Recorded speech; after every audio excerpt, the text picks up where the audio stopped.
चलिए फिजिक्स का ये नया topic, method of charging a body.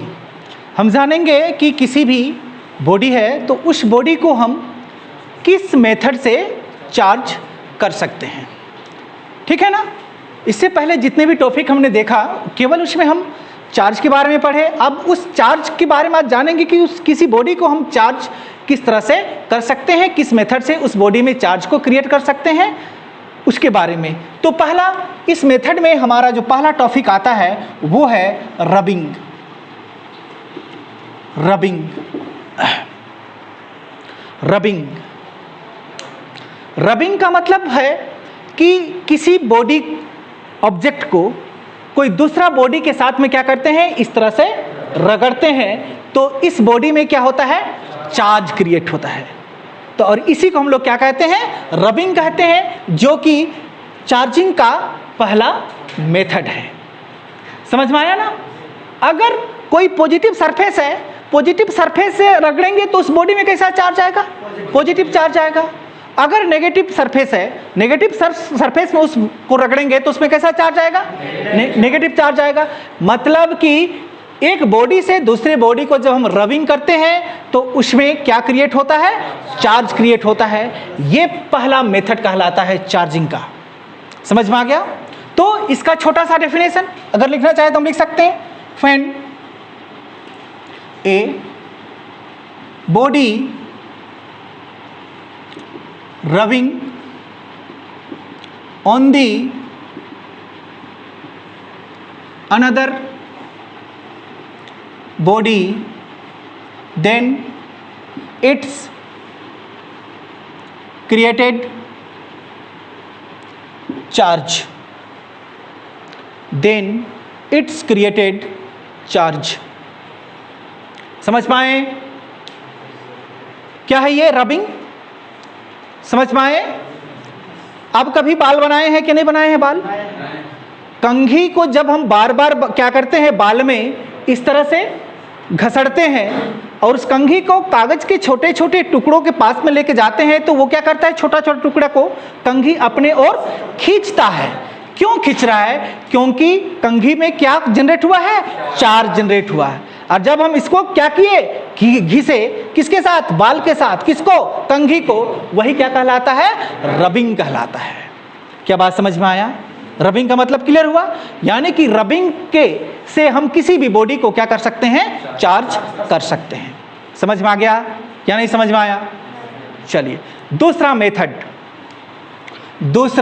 Method है, कौन सा मेथड, चार्जिंग ए बॉडी का दूसरा मेथड है हमारा कंडक्शन। कंडक्शन लिख लिए, कंडक्शन। पहले इसको समझेंगे, उसके बाद में इसका डेफिनेशन को हम लोग लिखेंगे, क्या चीज होता है कंडक्शन। ध्यान से देखिए इधर। सपोज एक बॉडी है हमारे पास में, ये क्या है, एक बॉडी है। तो क्या हमको पता है किसी भी बॉडी का नेट चार्ज क्या होती है, जीरो होती है। किसी भी बॉडी का नेट चार्ज क्या होता है, जीरो। कारण कि अगर ये बॉडी है तो जितनी संख्या में इसमें इलेक्ट्रॉन्स है उतनी संख्या में प्रोटॉन्स है, तो इस बॉडी का टोटल चार्ज क्या होगा, जीरो होगा। तो क्या हम इस बॉडी को एट ए टाइम अभी लिख सकते हैं, net charge equal to zero. समझ पाए।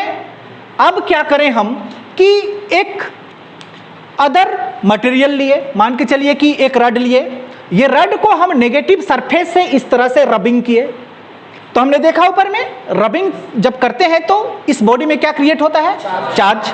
अब हम नेगेटिव सरफेस से इस रड को घसड़ रहे हैं तो इसमें कैसा चार्ज आएगा, नेगेटिव चार्ज। अगर प्लस सरफेस से रगड़ेंगे तो प्लस चार्ज। यहाँ पे माइनस से लेके चल रहे हैं क्योंकि माइनस को थोड़ा समझने में इजी होता है, वैसे प्लस को भी समझने में कोई दिक्कत नहीं है।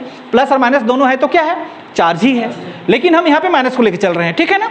अब एक रड लिए हम, इस रड को इस तरह से नेगेटिव सरफेस से रगड़े तो इसमें कैसा चार्ज आ गया, नेगेटिव चार्ज आ गया। चलिए ये रड है, इस रड को हमने क्या कर दिया, रगड़ दिया तो इसमें कैसा चार्ज आ गया, नेगेटिव चार्ज आ गया। इस तरह से समझ पाए।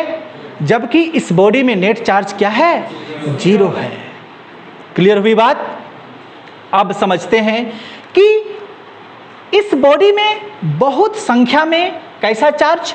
Negative charge. तो हमको पता है क्या कि जब लाइक चार्जेस होती है तो वो रिपेल करती है। तो यहाँ पे माइनस और माइनस चार्ज की संख्या बहुत ज़्यादा है। मतलब ये बोल रहा है कि मेरा से तुम दूर भागो, वो कह रहा है कि हमसे तुम दूर भागो, क्योंकि यहाँ पे टोटल क्या चार्ज है? माइनस चार्ज है। और माइनस चार्ज क्या करती है? रिपेल करती है। अब ये भागेगी तो किधर भागेगी? क्योंकि इसके भागने के लिए क्या चाहिए? मीडियम चाहिए। जबकि यहाँ पे इसको भागने के लिए कोई मीडियम नहीं है, किधर भागेगा? भागने के लिए जगह नहीं है। तब हम क्या करते हैं कि इस रड को यहां से उठाते हैं और जिसका नेट चार्ज 0 है उस बॉडी में लाके क्या कर देते हैं? टच कर देते हैं। ये यही बॉडी है जिसका नेट चार्ज क्या है? 0 है। अभी तक नेट चार्ज क्या है? 0 है। जब हम इस रड को जिसमें नेगेटिव चार्ज है उस रड को क्या करते हैं? इसमें टच करा देते हैं। अब जैसे ही टच कराते हैं तो इस इलेक्ट्रॉन को ट्रांसफर करने का एक मीडियम मिल गया? मिला या नहीं मिला? तो यहां का जितना हो सके टोटल इलेक्ट्रॉन कहां पे ट्रांसफर होने लगा? जिसका नेट चार्ज पहले 0 था उसमें ट्रांसफर होने लगा। होगा ही, क्योंकि यहां से इलेक्ट्रॉन क्या हो रहा है? धकेल रहा है, भागो यहां से। तो जैसे जैसे यहां से गया, समझने के लिए हम एग्जांपल पे लेके चले क्या? मान के चले कि इस रड पे कितना इलेक्ट्रॉन्स प्रेजेंट है? 100 इलेक्ट्रॉन्स प्रेजेंट है, जबकि इसका नेट चार्ज क्या है? 0। जैसे ये दोनों को हम कांटेक्ट में लाते हैं तो यहाँ से जिसमें अभी इलेक्ट्रॉन की संख्या 100 है, उस 100 में से 50 की संख्या में ये इलेक्ट्रॉन्स इस बॉडी पे ट्रांसफर हो जाएगी। अब 50 की संख्या में ट्रांसफर हुआ तो बोलिए अब इधर इलेक्ट्रॉन कितना बचा हुआ है? इधर इलेक्ट्रॉन की संख्या कितना हो गया? 50। अब क्या बोल रहा है? इलेक्ट्रॉन इधर से भी धक्का मार रहा है और इलेक्ट्रॉन अब इधर से भी धक्का मार रहा है। इधर धक्का मारने वाला बल इस बल के बराबर है। क्यों? क्योंकि इधर भी 50 इलेक्ट्रॉन और इधर भी 50 इलेक्ट्रॉन। तब इलेक्ट्रॉन का ट्रांसफर यहाँ पे क्या हो जाएगा? बंद हो जाएगा। और इस कंडीशन को हम लोग क्या कहते हैं? इक्विलिब्रियम कहते हैं। इक्विलिब्रियम कंडीशन कहते हैं। और इस घटना को क्या कहा जाता है? कंडक्शन कहा जाता है। क्या बात समझ में आया? अब बोलिए कि जैसे ही अब इसमें इलेक्ट्रॉन ट्रांसफर हो गया तब इस रड को हम क्या कर देंगे? यहां से हटा देंगे। अब इसमें हमारा अब कैसा चार्ज आ गया? नेगेटिव चार्ज आ गया। जबकि पहले इसका नेट चार्ज क्या था? 0। अब इसका नेट चार्ज कैसा है? नेगेटिव। नेगेटिव हुआ ना, तो इसका ये कैसा चार्ज बन जाएगा? हमारा नेगेटिव चार्ज बन जाएगा। क्या बात समझ में आया? तो इस तरह से भी हम लोग बॉडी को क्या कर सकते हैं? चार्ज कर सकते हैं। और इस विधि को क्या कहते हैं हम लोग? कंडक्शन कहते हैं। समझ में आया? पहले इसका हम थोड़ा सा डेफिनेशन लिख देते हैं, उसके बाद में ये फिगर को भी साथ में बनाते चलेंगे। देखिएगा कंडक्शन का definition, when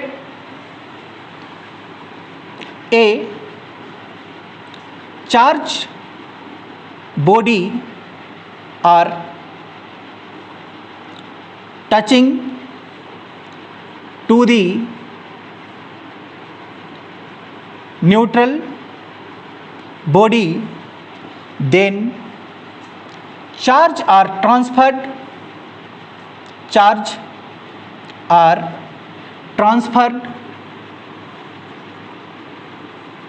to the neutral body up to equilibrium condition.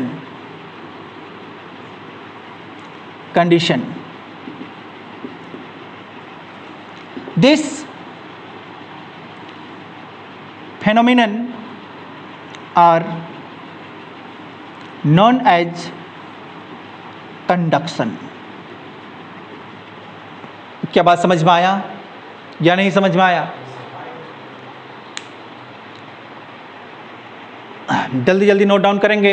और किसी को कंफ्यूजन है तो बोलिए किसी को कंफ्यूजन है तो हाँ बोलिए।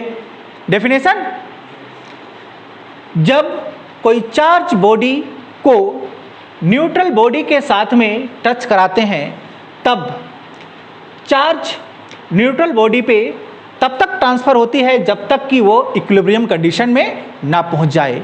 इसी घटना को क्या कहते हैं हम लोग? कंडक्शन कहते हैं। यही तो समझाए थे यहाँ पे। ये बॉडी क्या है? अभी न्यूट्रल है, जिसका नेट चार्ज 0 है, जबकि ये बॉडी कैसा बॉडी है? चार्ज बॉडी, नेगेटिव हो या पॉजिटिव हो, लेकिन कैसा बॉडी है? Charge body. जब इस बॉडी को इसकी टचिंग करा देते हैं तो यहाँ का चार्ज क्या होता है? इस बॉडी पे ट्रांसफर होता है, और ट्रांसफर होने से ये बॉडी क्या हो जाता है? चार्ज हो जाता है। इसको यहाँ पे लिख भी देना, ये कैसा बॉडी बन गया? या चार्ज्ड बॉडी, नेगेटिव हो या पॉजिटिव, लेकिन कैसा बॉडी बना? Charged body. और इसी घटना को हम लोग क्या कहते हैं? कंडक्शन कहते हैं। आया समझ में? उधर पीछे किसी को पूछना है? कंडक्शन का मतलब हम लोग घर में भी कर सकते हैं, ये चीज समझ पाया? दूसरी घटना यहां पे बताएंगे, और थोड़ा सा समझ लीजिए कि कभी आप गौर किए हैं कि जब पंखा या बल्ब का स्विच ऑन करने के लिए जाते हैं तो उस स्विच के अंदर पे एक स्पार्क होता है। मतलब क्या होता है? जराट, एक चिंगारी निकलता है। तो इसका ये मतलब हुआ कि वहां पे दो टर्मिनल है हमारा, एक प्लस और एक माइनस। तो प्लस और माइनस तो जब हम टच कराते हैं स्विच के माध्यम से, क्या कराते हैं? टच ही तो कराते हैं। तो टच कराते हैं तो वहां पे इलेक्ट्रॉन्स का ट्रांसफर होता है। क्या होता है? इलेक्ट्रॉन्स का ट्रांसफर होता है। और कुछ ऐसा सूटेबल कंडीशन बनती है तो वहां से क्या होने लगती है? चिंगारियां निकलने लगती है। उसको हम लोग स्पार्क कहते हैं। क्या कहते हैं? स्पार्क कहते हैं। तो ये जैसे कि ये न्यूट्रल था हमारा, इसमें क्या था? Charge particles. तो इस चार्ज बॉडी को जैसे हम यहाँ पे क्या किए? टच कर देंगे इस जगह पे, तो यहां से क्या निकल सकता है? चिंगारी निकल सकता है। और इसी को हम लोग क्या कहते हैं? बोलो तो स्पार्क कहते हैं। ये हम दिनचर्या में देख चुके हैं। कोई बैटरी भी लिए बड़ा सा 12 वोल्ट का, प्लस माइनस को सटाए तो भी चिंगारी निकलेगा। उसको क्या कहते हैं? स्पार्क। उसका क्या मतलब हुआ? कि इलेक्ट्रॉन्स का ट्रांसफर, है ना? और इसी को क्या कहते हैं हम लोग? कंडक्शन, जिससे हम किसी बॉडी को क्या कर सकते हैं? चार्ज कर सकते हैं। बात समझ में आई? चलिए अगला टॉपिक, इंडक्शन। इंडक्शन याद रखिएगा कि जब भी कंडक्शन दिखाई दे तो इसमें दोनों बॉडी में क्या होता है? बोलो तो टचिंग होता है। टचिंग होगा तभी हमारा कंडक्शन काम करता है। यहां पे टच कराए हैं ना, तो कंडक्शन का मतलब टचिंग, एक न्यूट्रल बॉडी में और एक चार्ज बॉडी में। क्लियर हुई? लेकिन बात करें पॉइंट नंबर 3 का, जिसका नाम हमारा क्या है? इंडक्शन। इसका डेफिनेशन लिखना उतना जरूरी नहीं है जितना जरूरी समझना है। समझ पा रहा है? क्योंकि क्वेश्चन पूछता है तो क्या पूछेगा कि method of charging a body, कि किसी बॉडी को चार्ज हम किस मेथड से कर सकते हैं, तो वो पूछता है। अगर उसका डेफिनेशन लिखना चाहे तो हम जो यहाँ पे समझ में आ रहा है उसी के अकॉर्डिंग हम अपनी भाषा में भी डेफिनेशन लिख सकते हैं। ठीक है? हमने 2 मेथड सीखा। पहला मेथड क्या है? रबिंग। दूसरा मेथड क्या है? कंडक्शन। और तीसरा मेथड हम अभी सीखेंगे जिसका नाम है इंडक्शन। Number 3, induction. इंडक्शन याद रखिएगा, कंडक्शन में टचिंग था, लेकिन इंडक्शन में विथआउट टचिंग। क्या बात समझ में आ रहा है? कंडक्शन में हम 2 बॉडी को टच कराए थे, न्यूट्रल बॉडी और चार्ज बॉडी को, लेकिन इसमें इंडक्शन में हम चार्ज बॉडी और न्यूट्रल बॉडी को टच नहीं कराएंगे।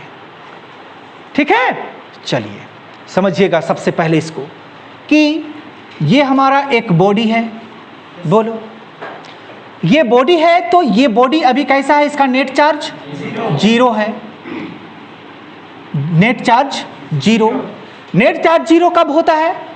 जब किसी बॉडी के अंदर पे जितनी संख्या में प्रोटॉन्स होती है उतनी संख्या में इलेक्ट्रॉन्स होती है, तब उसका नेट चार्ज क्या होता है? 0 होता है। सपोज मान के चलें कि इस बॉडी के अंदर पे इस तरह से मान के चलिए प्रोटॉन की संख्या कितना है? 7 है। तो इलेक्ट्रॉन्स की संख्या भी कितना होगी? 7 होगी। हो गया? 7 हो गई। तब इसका नेट चार्ज है क्या हो गया? 0 हो गया। ये तो समझ में आ गया।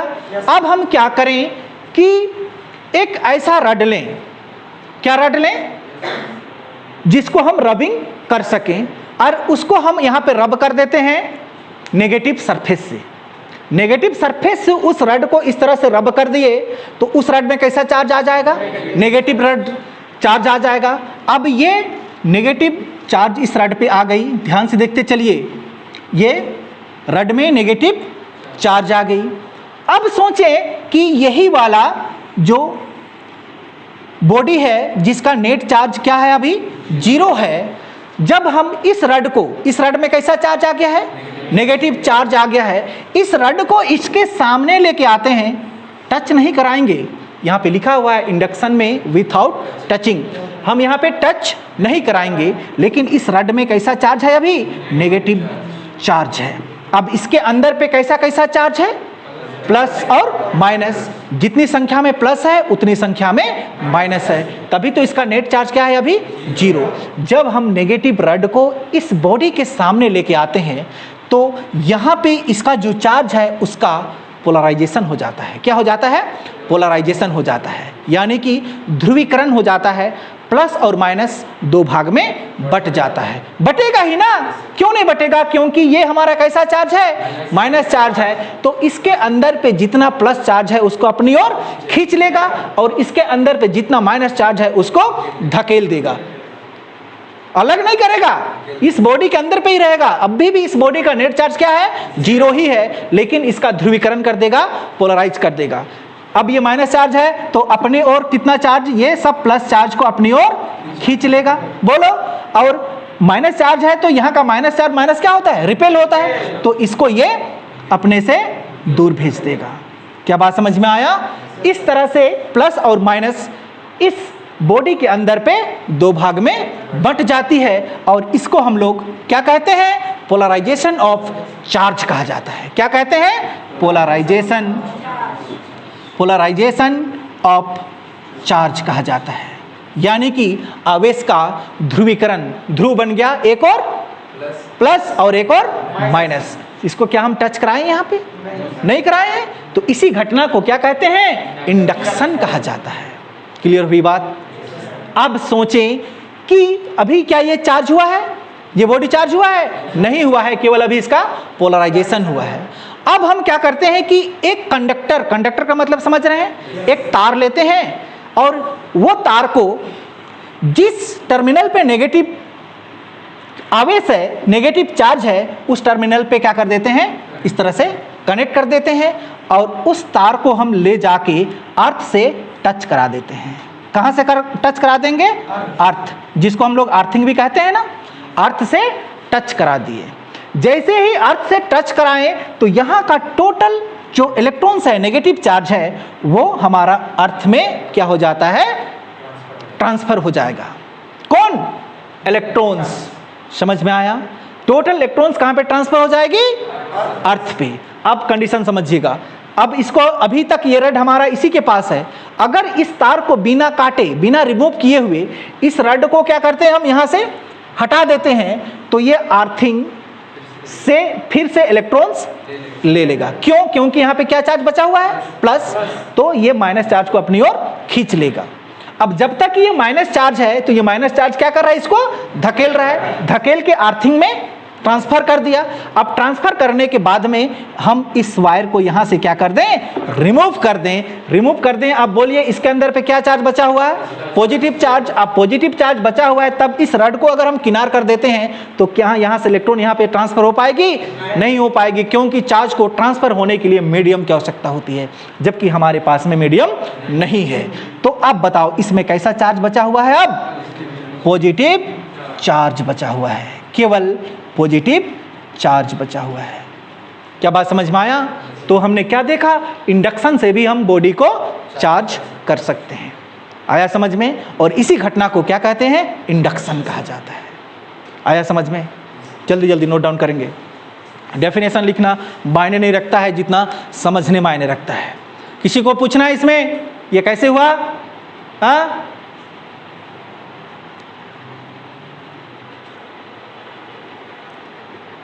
इसमें आवेश का ध्रुवीकरण हो जाता है, आवेश दो भागों में क्या होता है?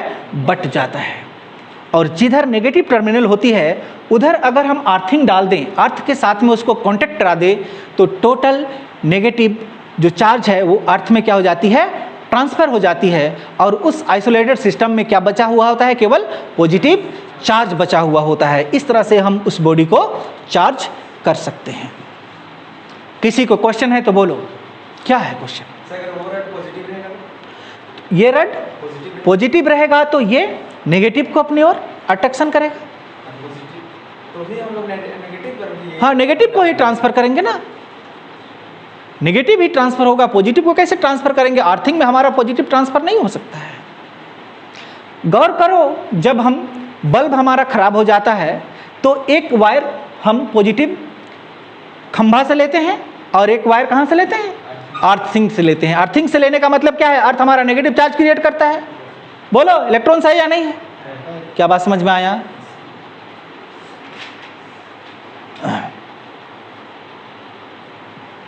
जल्दी जल्दी नोट डाउन करेंगे।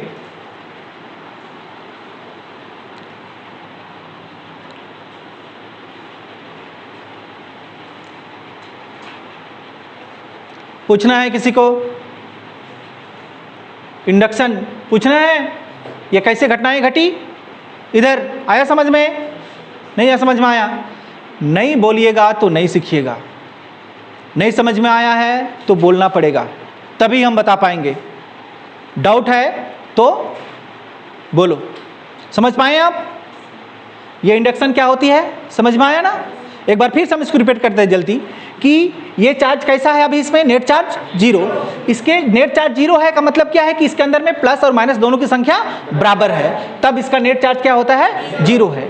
इस रड को हम क्या चार्ज कर दिए हैं? नेगेटिव चार्ज कर दिए हैं। जब इस रड को इस बॉडी के सामने लेके आते हैं तो इसके अंदर पे क्या चार्ज था हमारा? प्लस और माइनस चार्ज। ये दो भागों में बट गया।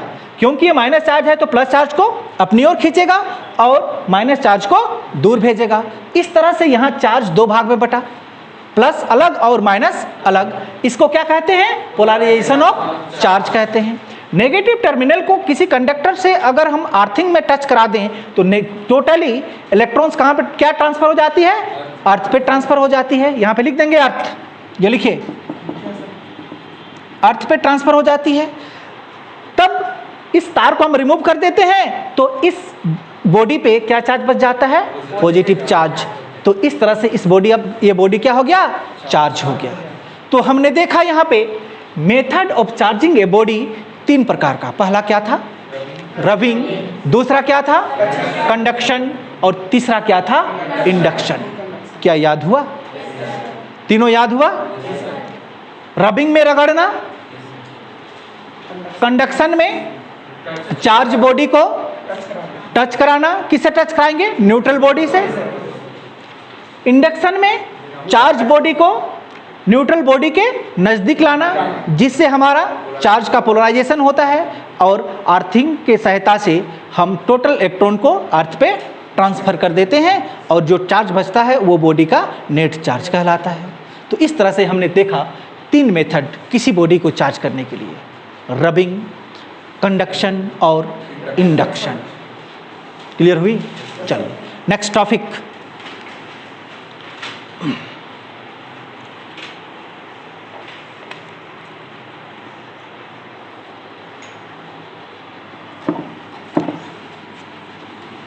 नेक्स्ट टॉपिक है हमारा basic properties of electric charge.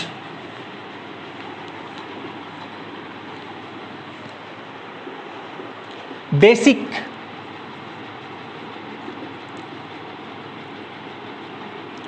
Properties of A electric charge. आवेश के सामान्य गुण क्या क्या गुण है? Basic properties of A electric charge. चलिए पहला टॉपिक, ध्यान से देखते चलिएगा, एडिटिविटी ऑफ चार्ज। देखें क्या लिखें, एडिटिविटी ऑफ चार्ज, जिसको हम एडिशन भी बोल सकते हैं, पहले पढ़ भी चुके हैं। बोलो, एडिशन ऑफ चार्ज पढ़े हैं या नहीं पढ़े हैं? इसी को क्या कहते हैं, एडिटिविटी भी कहते हैं। ये भी इसका प्रॉपर्टीज ही है। समझ पा रहा है? एडिटिविटी पूछे या एडिशन, दोनों एक ही है। क्या देखे हम एडिशन में, क्या देखे थे बोलो? हाँ, अलजेब्रिक सम। अलजेब्रिक सम का मतलब क्या होता है? अलजेब्रिक सम का मतलब क्या होता है? इसको जब ऐड करेंगे तो विथ साइन ऐड करते हैं। क्या करते हैं? With sign. अगर माइनस प्लस माइनस है तो बीच में हम प्लस का साइन देंगे, तब माइनस देंगे, ना कि केवल माइनस देंगे। समझ में आया? कहने का मतलब यह है कि सपोज दैट ये हमारा क्या है, एक बॉडी है। इस बॉडी पे इस लोकेशन पे +3 चार्ज प्रेजेंट, इस लोकेशन पे -2 चार्ज प्रेजेंट, और इस लोकेशन पे +1 चार्ज प्रेजेंट है। तो इसका जो नेट चार्ज होगा वो क्या हो जाएगा बोलो? नेट चार्ज क्या होगा, कैसे इसको लिखेंगे? +3Q प्लस फिर क्या है हमारे पास, -2Q plus Q equal to क्या हो जाएगा, +2Q। यही क्या कहलाता है, एडिटिविटी ऑफ चार्ज कहलाता है। समझ पाए ना? चलिए जल्दी जल्दी नोट डाउन करेंगे। क्या पूछना है निशी? ये जरूरी नहीं है, आप कहीं पे भी कुछ ले लीजिए। चार्ज 5, 7, 10, 15 करे लकड़ा, समझ में आ रहा है?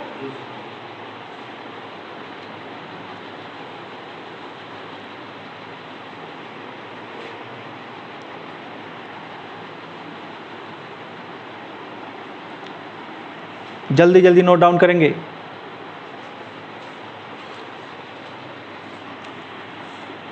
चलिए नेक्स्ट प्रॉपर्टीज हम देखें। नेक्स्ट प्रॉपर्टीज है हमारा क्वांटाइजेशन ऑफ चार्ज।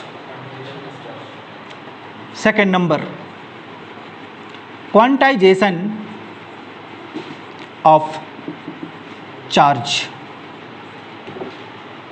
ये भी हम पिछले क्लास में देख चुके हैं कि क्वांटाइजेशन ऑफ चार्ज का मतलब क्या होता है, बांटना।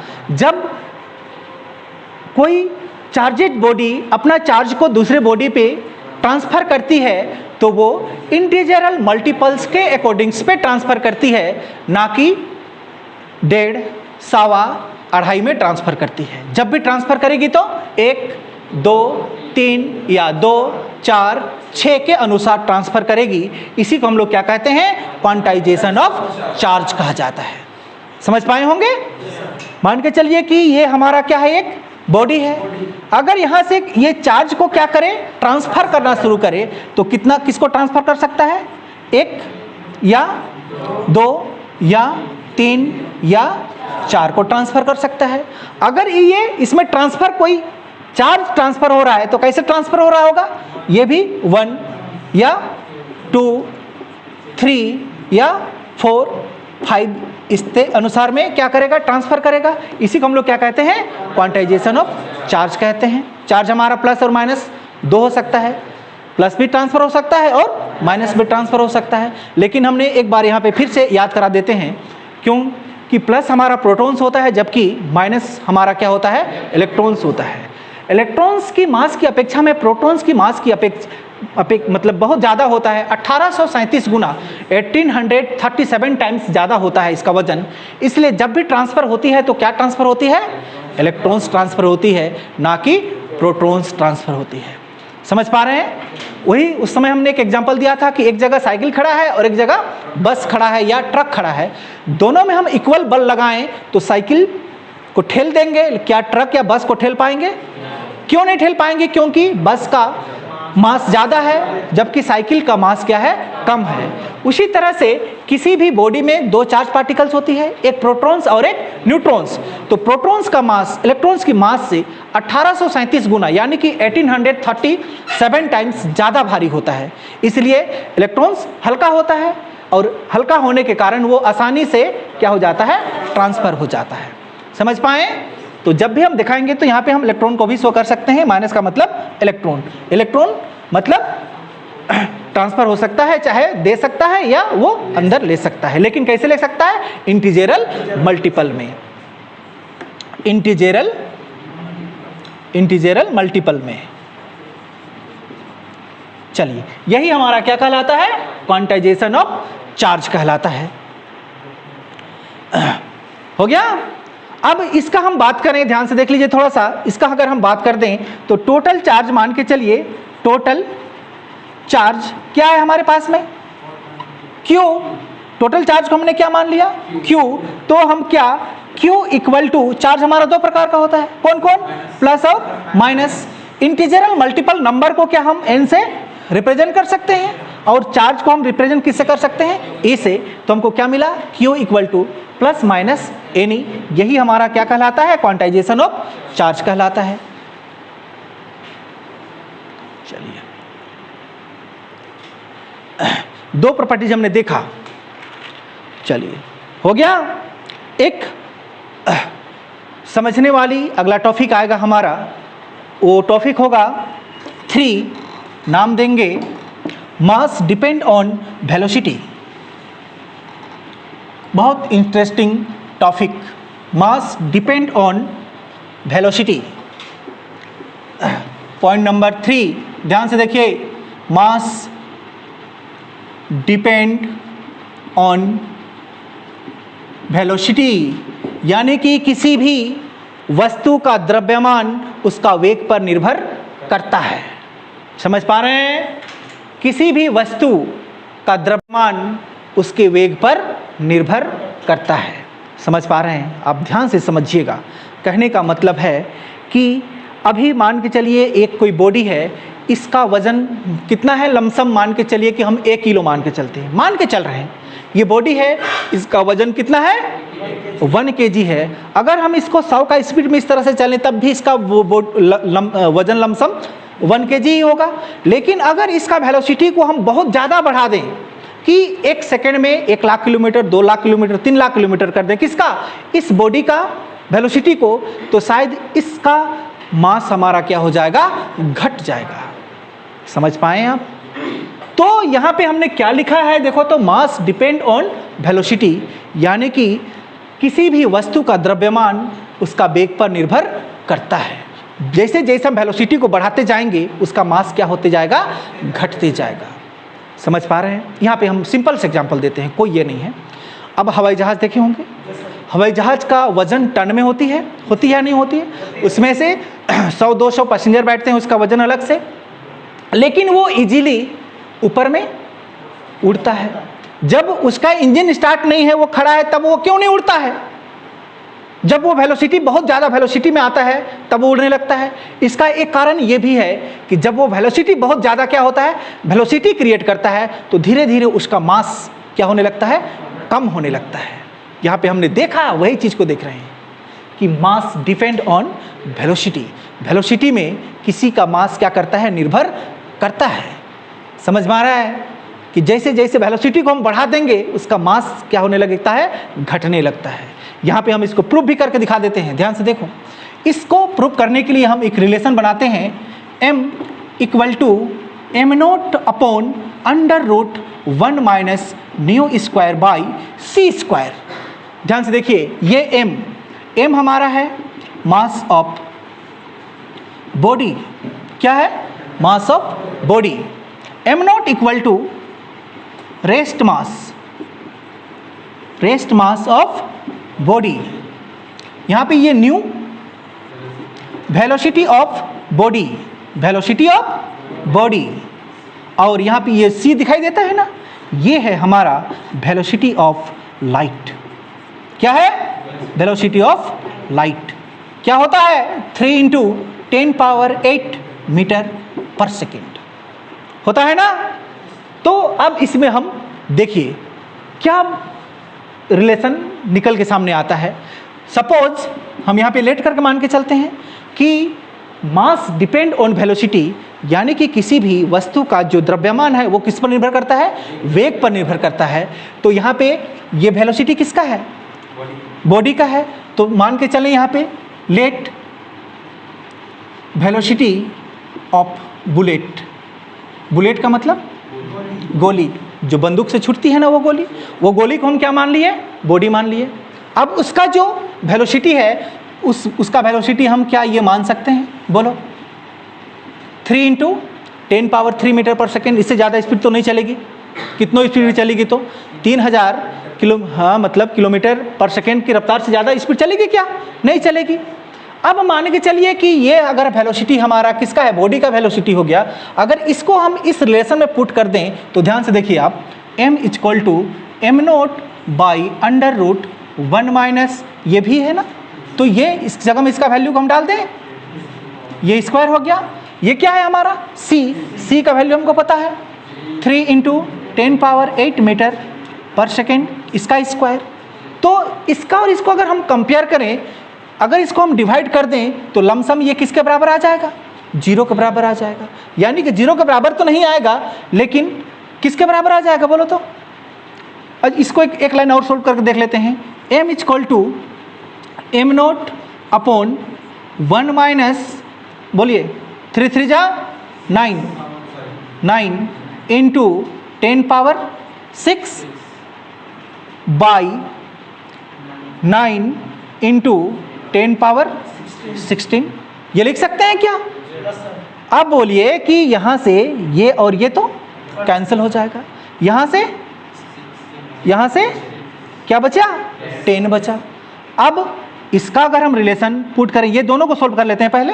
यहाँ पे क्या बचा हमारा, ऊपर में क्या बचा, 1 बचा, और बाई नीचे क्या बचा, 10⁻10 बचा।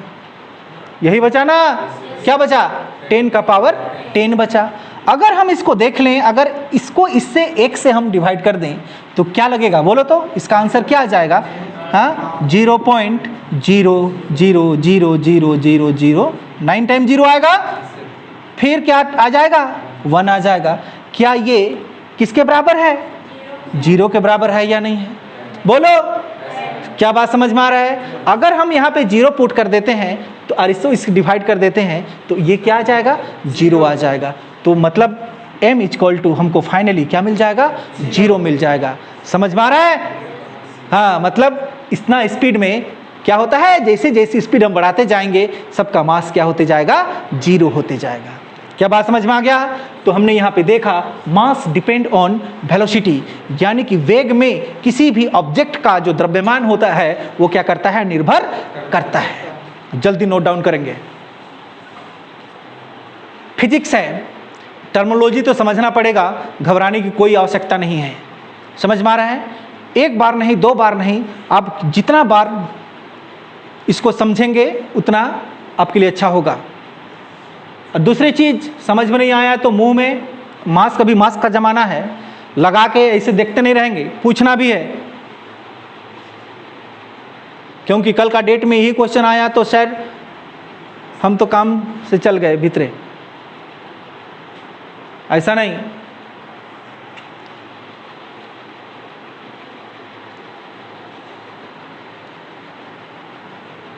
जल्दी जल्दी नोट डाउन करेंगे।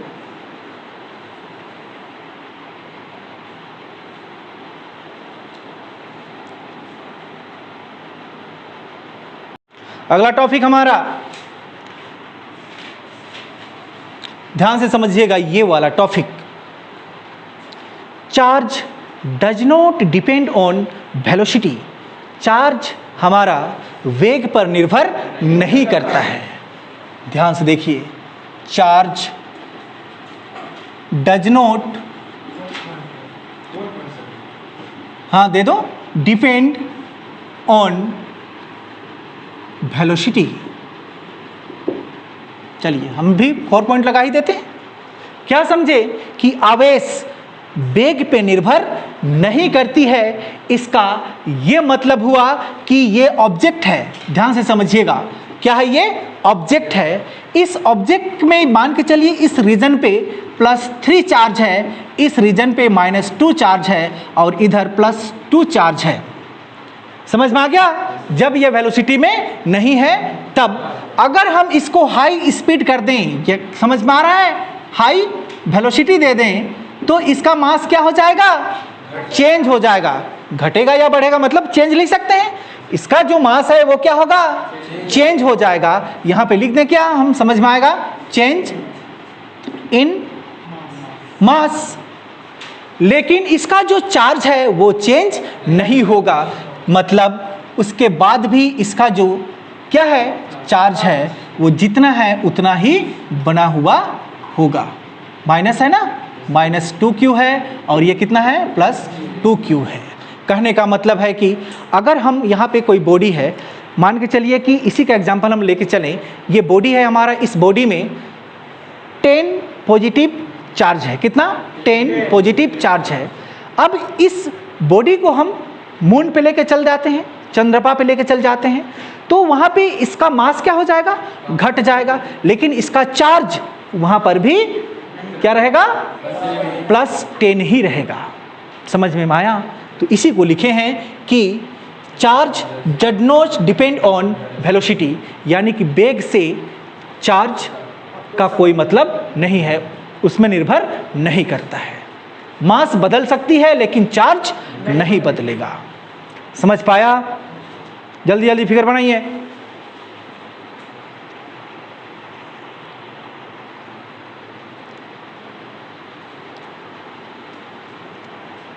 चार टुकड़ा हो गया, चारों मतलब भरेगा।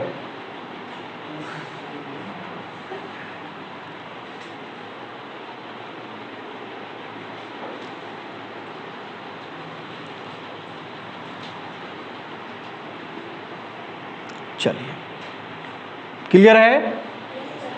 पीछे क्लियर है?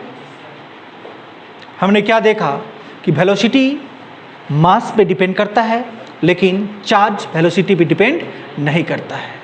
चाहे किसी ऑब्जेक्ट को जितना भी चार्ज है और उसको हम जितना भी वेलोसिटी दे दें, कभी भी उसका चार्ज चेंज नहीं होगा।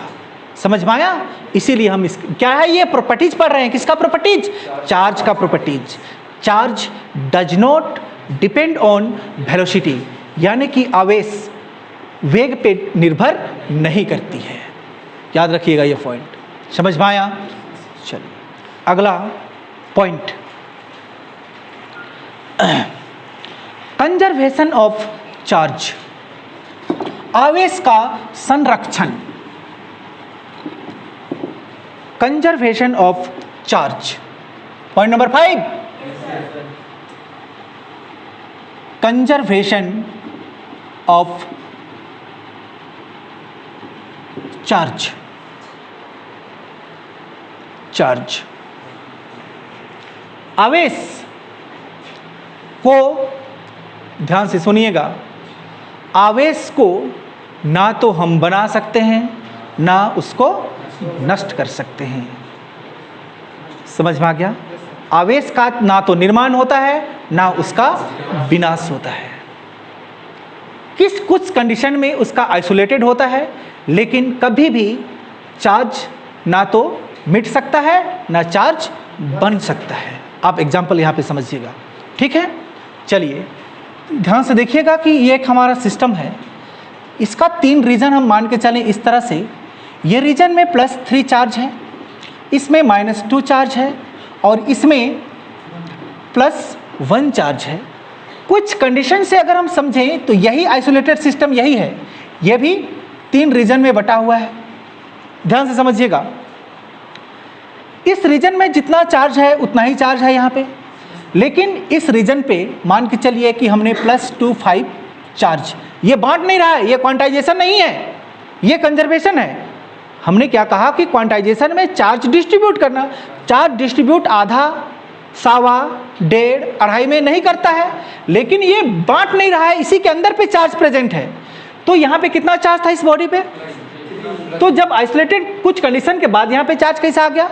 2.5। मान के चलिए यहाँ पे चार्ज, यहाँ पे क्या है प्लस Q, तो क्या यहाँ पे हम x दे सकते हैं? यहाँ का चार्ज को हम कैलकुलेट कर सकते हैं, क्या होगा? ध्यान से देखिए तो बोलिए। प्लस 3Q, फिर plus minus 2Q plus Q equal to, जल्दी बोलिए, प्लस 2Q। ये आए, टोटल चार्ज इसका क्या हो गया? Plus 2Q। तो इसको भी अगर हमको कैलकुलेट करना होगा तो प्लस 2Q ही आना होगा कि नहीं होगा? तो कैलकुलेट करके देख लेते हैं। वैसे देखने से तो पता चल रहा है कि यहाँ पे 1.5Q होगा, नहीं दिखाई दे रहा है? यहाँ पहले से एक था और आधा यहाँ का है, तो यहाँ पे कितना होगा? 1.5 है। लेकिन इसको कैलकुलेट करेंगे कैसे? अब ध्यान से देखिए क्या लिखा हुआ है, plus 2.5Q plus minus 2Q plus x equal two plus 2Q, क्योंकि इसका भी चार्ज, नेट चार्ज इतना ही होगा ना। चलो घटाओ इसको,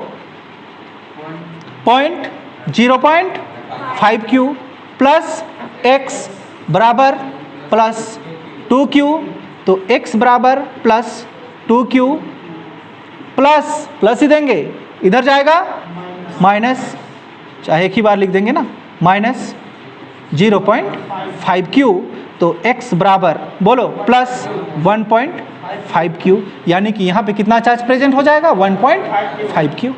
बोलो, तो यहाँ पे टोटल प्लस चार्ज कितना? यहाँ पे प्लस चार्ज कितना? 4। इधर प्लस चार्ज कितना है या नहीं है? 2.5 में 1.5 जोड़ेंगे तो कितना होगा? 4। इधर 3 में 1 जोड़ेंगे तो कितना होगा? नहीं होगा 4। तो इस तरह से हमने क्या देखा, ना चार्ज का निर्माण होता है, ना चार्ज का विनाश होता है। इसी को हम लोग क्या कहते हैं? कंजर्वेशन ऑफ चार्ज कहते हैं। लिखिएगा, charge neither be created, charge neither be created nor be destroyed, nor be destroyed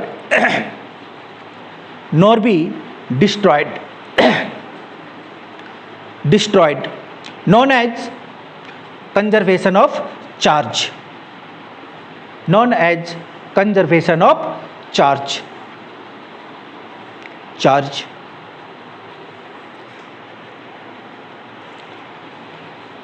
लिख लिए? फिगर बनाइएगा।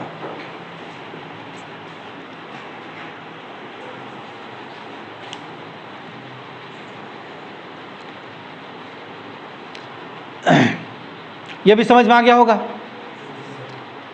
है ना? Yes sir.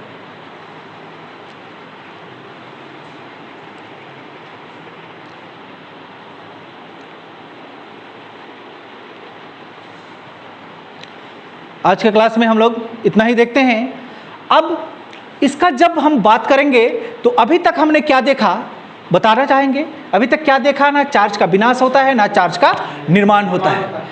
लेकिन जब हम अगला क्लास में आएंगे तो देखेंगे कि अगर एक प्लस चार्ज विनाश हो रहा है तो उसके साथ में एक माइनस चार्ज को भी विनाश होना होगा।